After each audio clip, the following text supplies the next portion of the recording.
রাসূলুল্লাহ সাল্লাল্লাহু আলাইহি ওয়াসাল্লাম বলেন, আলা ইন্না ফিল জাসাদি মুদগা ইযা সালাহাত সালাহাল জাসাদু কুল্লু ওয়া ইযা ফাসাদাত ফাসাদাল জাসাদু কুল্লু আলা ওয়া হিয়াল কলব আও কামা ক্বালা আলাইহিস সালাতু ওয়াস সালাম।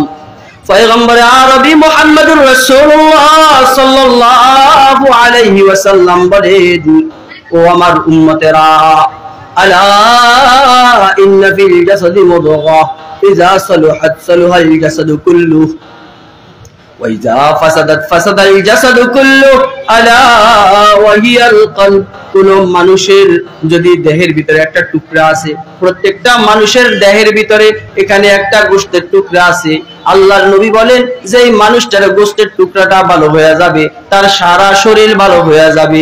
যে মানুষটার গোশতের টুকরাটা খারাপ হয়ে যাবে, তার সারা শরীর খারাপ হয়ে যাবে। রাসূল বলে, ও আমার সাহাবী, তোমরা জানোনি ওই গোশতের টুকরাটা কি? এরপরে রাসূল নিজে নিজে উত্তর দেয়, আলা ওয়া হিয়াল কলব। ওই গোশতের টুকরার নাম হলো কলব অথবা অন্তর। আল্লাহর নবী বলেন, যার অন্তর ভালো তার সব ভালো, যার অন্তরে সমস্যা তার সকল সমস্যা। এজন্য মিথ্যা কথা ওই ব্যক্তি বলে যার অন্তরে সমস্যা, মুনাফিকি ওই ব্যক্তি করে যার অন্তরে সমস্যা, নামাজ পড়ে না ওই ব্যক্তি যার অন্তরে সমস্যা, সুদ খায় ঘুষ খায় ওই ব্যক্তি যার অন্তরে সমস্যা, মানুষের সাথে অন্যায় কপটতা আচরণ করে ওই ব্যক্তি যার অন্তরে সমস্যা। আর ভালোকে রাসূল বলে যার এই গোশতের টুকরাটা ভালো সেই মানুষটা ভালো। এজন্য বোঝা যায় কোন মানুষটা ভালো। কিছু কিছু মানুষ অন্যায় করে না, অপরাধও করে না, পাঁচ ওয়াক্ত নামাজও পড়ে, কোরআনও তেলাওয়াত করে, জিকিরও করে, বাইতুল্লাহও সফর করে, আল্লাহু আকবার, দ্বীনের প্রত্যেকটা কাজে শরীক থাকে। আল্লাহর নবী বলেন, এই লোকটা হলো ওই লোক যে লোকটার অন্তর ভালো। এই লোক হলো সেই লোক, অন্তর ভালো হওয়ার কারণেই তো এই লোক দ্বীনি কাজের সাথে শরীক থাকে। নবীজি সাল্লাল্লাহু আলাইহি ওয়াসাল্লামের এই কথার সাথে আল্লাহ তাআলার কোরআন কারীমের একটা আয়াতের সাথে মিলে যায়। আল্লাহ পাক রব্বুল আলামিন বলেন, ইয়াউমা লা ইয়ানফাউ মালু ওয়ালা বানুন ইল্লা মান আতাল্লাহা বিকলবিন সালিম। রাসূল বলেছেন একটা, আল্লাহ বলেছেন আরেকটা। দেখেন দুইটা কথা কিভাবে মিলে যায়। আল্লাহর নবী বলেন, যার অন্তর ভালো তার সব ভালো, যার অন্তর খারাপ তার সব খারাপ। তার মানে দুনিয়াতে আমাদের কার্যক্রমে প্রমাণ করে দেয় আমার কে ভালো কে খারাপ। আসেন, ভালো হোক অথবা খারাপ হোক, আমরা যা কিছু করি, গুনাহ করি অথবা নেকের কাজ করি, ভালো কাজ করি কিংবা মন্দ কাজ করি, এগুলা দুনিয়াতে থেকে যাবে, এগুলা কিছুই আখিরাতে যাবে না। তাহলে আখিরাতে কি যাবে? দুনিয়ার টাকা দুনিয়ায় থেকে যাবে, দুনিয়ার পয়সা দুনিয়ায় থেকে যাবে, গাড়ি বাড়ি সবকিছু আপনার দুনিয়াতে থেকে যাবে, যে ছেলে সন্তান স্ত্রীর জন্য এই সম্পদ যোগান এগুলা সব দুনিয়াতে থেকে যাবে। তাহলে কবরে কি যাবে? পাক বলেন, ইয়াউমা লা ইয়ানফাউ মালু ওয়ালা বানুন ইল্লা মান আতাল্লাহা বিকলবিন সালিম। কবরে শুধু একটা জিনিস যাবে, সেটা হলো নিরাপদ অন্তর। কোন উপকারে আসবে না, হাসরের ময়দানে কোন উপকারে আসবে না, কবরে হাসরে মিজানে ফুলসেরাতে কোন উপকারে আসবে না। ইয়াউমা লা ইয়ানফাউ মালু ওয়ালা বানুন, তোমার এই টাকা পয়সা, তোমার এই ছেলে মেয়ে দুনিয়াতে কোন উপকারে আসবে না, তোমার সন্তানও কোন উপকারে আসবে না, স্ত্রীও কোন উপকারে আসবে না, তোমার গাড়িও কোন উপকারে আসবে না, বাড়িও কোন উপকারে আসবে না। তাহলে কি উপকারে আসবে? আল্লাহ পাক বলেন, ইল্লা মান আতাল্লাহা বিকলবিন সালিম। যদি ভালো একটা অন্তর লইয়া কবরে যাইতে পারো, এই ভালো অন্তরটাই তোমার উপকারে আসবে। তাহলে ভালো অন্তর নিয়ে যদি কবরে যাওয়া যায়, এটাই উপকারে দিবে। আর আল্লাহর নবী বলেন, ভালো অন্তর কোনটা? যেই অন্তরওয়ালা কোনো আকাম কুকাম করে না, কোনো গুনাহের কাজে সম্পৃক্ত থাকে না, ওই অন্তরটাই ভালো। এজন্য বাবা, হাতে ধরি পায়ে ধরি বলি, আপনি নিজের নিজে একটু প্রশ্ন করেন, আপনি ভালো কি খারাপ, এবার নিজে নিজেকে যাচাই করেন।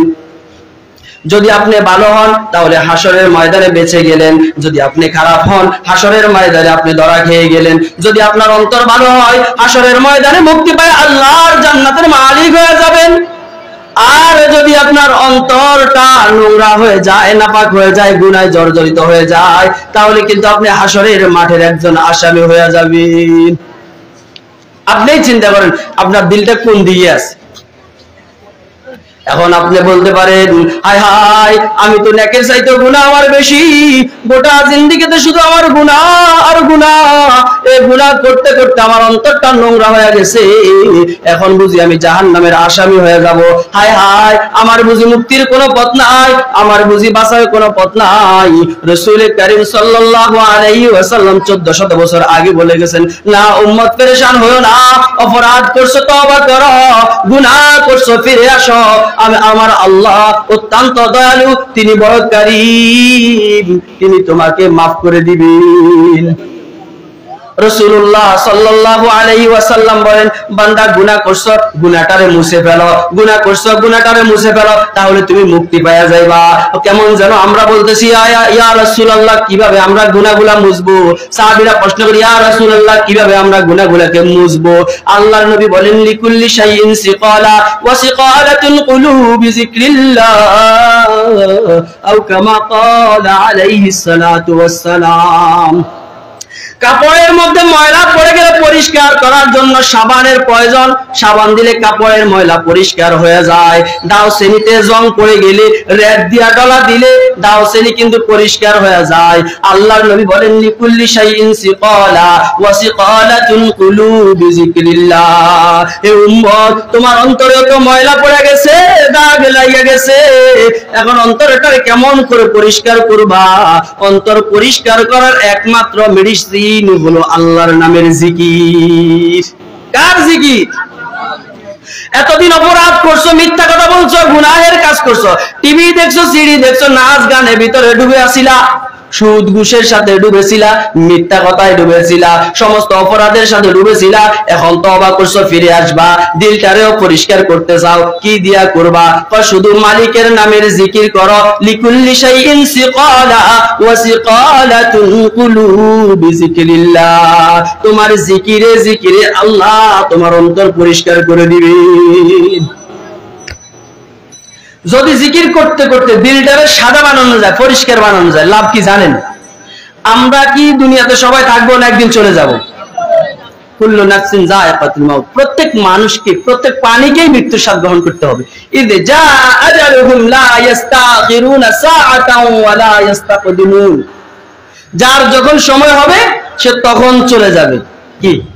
যার যখন সময় হবে সে তখন চলে যাবে। আমরা কেউ দুনিয়াতে থাকবো না। কি বলেন? আর ছোটবেলা থেকে এ পর্যন্ত কতজনকে আমরা দেখেছিলাম, ছোটবেলা থেকে কত সাথী আমাদের সাথে খেলাধুলা করেছে, চায়ের দোকানে কতজনকে দেখেছিলাম, বাবা, চাচা, দাদা, কাকা, কতজনকে আমরা দেখেছিলাম। আজকে আমার সমবয়সী কতজন কবরে চলে গেছে। প্রতিদিন মানুষ শুধু কবরে যায়, প্রতিদিন মানুষ শুধু কবরে যায়। হায়, একদিন তো আমিও কবরে যাব। আমার কবরে যাওয়ার সময়টা কেমন হবে?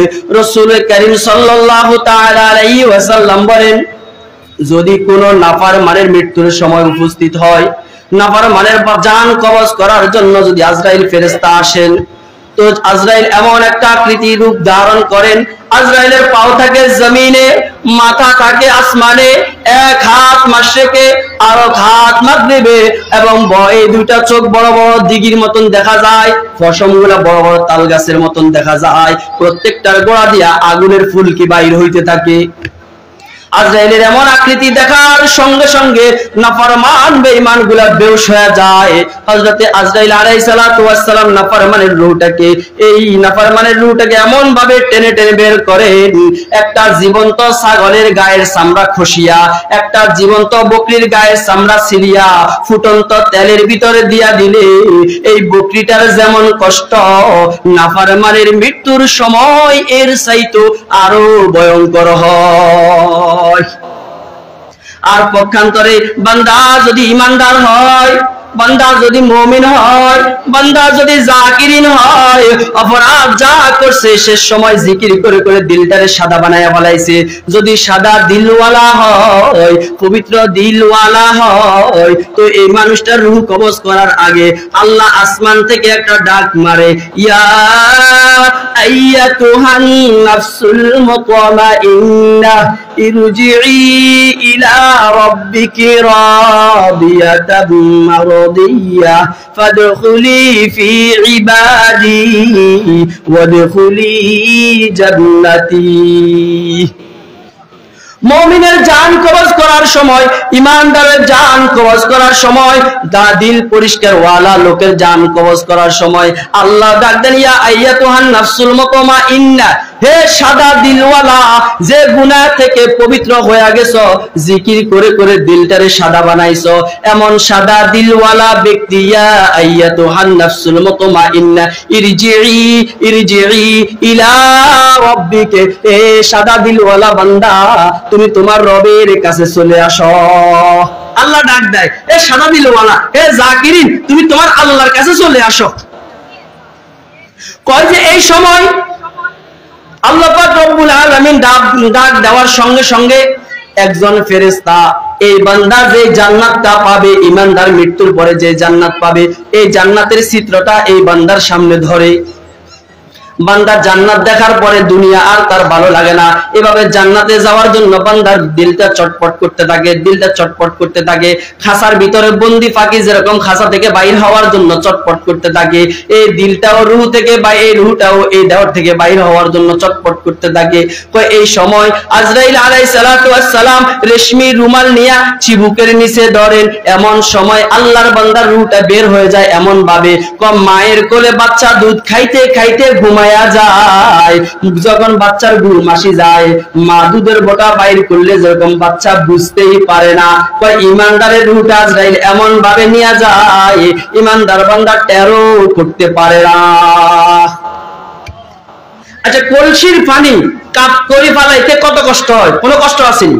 কলসির পানি কাপ করলে যেমন পড়ে যায় সহজে, কলসির কোনো কষ্ট হয় না। ইমানদার মুমিন, যে মানুষটার অন্তরটা সাদা, জিকির করে করে দিলটারে পরিষ্কার বানাইছে, আল্লাহু আকবার, রাসূল বলেন এই মানুষটার মরণের সময় এমন ভাবে তার জানটা কবজ হবে, এমন ভাবে তার রূহটা হযরত আজরাইল আলাইহিস সালাতু ওয়াস সালাম নিয়ে যাবে। কলসির পানি কাট করলে যেমন কলসির কোনো মালুম হয় না, ইমানদারের রূহটাও নিয়ে যাবে, ইমানদার মালুমও করতে পারবে না, টের পাবে না, রূহ চলে গেছে। আল্লাহু আকবার। দোস্ত, এমন খুশনসিব এমন ভালো কপালওয়ালা কে আছে যার মরণটা এরকম নসিব আরামের সাথে হয়ে যায়, যার মরণটা জিকিরের হালে হয়ে যায়, যার মরণটা নামাজের সিজদারত অবস্থায় হয়ে যায়, যার মরণটা কোরআন তেলাওয়াত অবস্থায় হয়ে যায়। আল্লাহু আকবার। কার মরণটা দুরূদ শরীফ পড়া অবস্থা হয়ে যায়, যার মরণটা ইস্তেগফার অবস্থায় হয়ে যায়, ওই মানুষটার নসিব কত ভালো। এজন্য ভাইও, যদি ভালো দিলওয়ালা হওয়া যায়, মরণের পরে নাজাত মিলে যাবে। কি কর? তাহলে আমরা সবাই চাই আমাদের মরণটা এমন ভাবে হোক, কি কর, যাতে করে একা টেরে না পাই, ভালো লাগে। এমনি মরণের কথা সবাই শুনলে ভয় পায়, কি কর? প্রতিদিন সকাল সন্ধ্যা যখনই মুনাজাত করি আমরা দোয়া করি, আল্লাহ আপনি আমাদেরকে জান্নাতের মালিক বানায় দেন। করিনি? আল্লাহ আপনি আমাদেরকে জান্নাতুল ফেরদাউস দেন, জাহান্নাম থেকে মুক্তি দেন। কিন্তু যদি বলা হয় জান্নাতে তো যাওয়া যাবে মরণ নামক নদী দিয়া সাঁতার কাটি কাটি, মৃত্যুর পরে তুমি জান্নাতে যাইতে পারবা, এখন মরতে রাজি কিনা? তাহলে আল্লাহর বান্দা আর রাজি হয় না। জান্নাত চায় তবে মরতে রাজি নয়। না, এমন জান্নাত পাওয়া যাবে না। জান্নাত পাইতে হলে আপনারে মরণ লাগবে, মরণের মাধ্যমে আল্লাহ জান্নাত দিবেন। তবে হ্যাঁ, মরণটা যদি এরকম আরামের সাথে হয়ে যায় তো আর আপনার ভয় কিসের? আল্লাহ পাক রব্বুল আলামিন বলেন, আলা ইন্না আউলিয়া আল্লাহ লা খাউফুন আলাইহিম ওয়ালা হুম ইয়াহজানুন। যারা নাকি মুমিন, যারা নাকি ঈমানদার, যারা জাকিরিন, যারা কোরআন তেলাওয়াতকারী, যারা পাঁচ ওয়াক্ত নামাজ পড়নেওয়ালা, যারা মসজিদ মাদ্রাসার সাথে সম্পর্ক রাখনেওয়ালা, এমন ব্যক্তিদেরকে আল্লাহ ডাক দেয়, আলা ইন্না আউলিয়া আল্লাহ। তুমি মসজিদ আর মাদ্রাসার সাথে সম্পর্ক করিয়া তুমি আল্লাহর ওলি হয়ে গেছো, তুমি কোরআনের সাথে সম্পর্ক করিয়া তুমি আল্লাহর ওলি হয়ে গেছো, তুমি জিকির করে করে তুমি আল্লাহর ওলি হয়ে গেছো, ইস্তিগফার পড়ে পড়ে তুমি আল্লাহর ওলি হয়ে গেছো, দুরূদ শরীফ পড়ে পড়ে তুমি আল্লাহর ওলি হয়ে গেছো, আল্লাহ এবং আল্লাহর রাসূলকে মুহাব্বত করে করে তুমি আল্লাহর ওলি হয়ে গেছো, সুন্নাতের আমল করে করে তুমি আল্লাহর ওলি হয়ে গেছো। এখন শুনো শুনো, আলা ইন্না আউলিয়া আল্লাহ লা খাউফুন আলাইহিম ওয়া লা হুম ইয়াহজানুন।